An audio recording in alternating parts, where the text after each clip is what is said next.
জীবনকে চাপমুক্ত আর সহজ রাখার জন্যে 6টি নিয়ম যদি আমরা মানতে পারি তাহলে কিন্তু সত্যিই আমরা অনেকটাই চাপমুক্ত থাকতে পারি। সেই 6টা নিয়মের মধ্যে প্রথম নিয়মটি হলো, কোনো কিছু ঠিক না লাগলে বা অনুচিত যদি মনে হয় এটা করা, তাহলে সেটা বিনয়ের সাথে প্রত্যাখ্যান করুন। সত্য হলো বাস্তবতা। আপনার বিবেক যেটা সত্য বলে মনে করে সেটাই কিন্তু সত্য। নম্বর, ভালো না লাগলে সেই কাজ কখনোই করবেন না। এতে একটা মানসিক অশান্তিও তৈরি হয়, আর যে কাজটি আপনি করছেন তার গুণগত মানটাও কিন্তু বজায় থাকে না।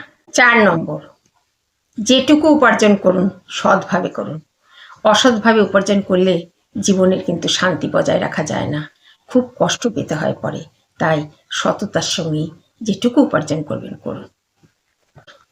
5 নম্বর, আপনি যেটা জানেন না সেটা নিয়ে কোনো কথাই বলবেন না, কারণ এতে সম্মানহানি হয়।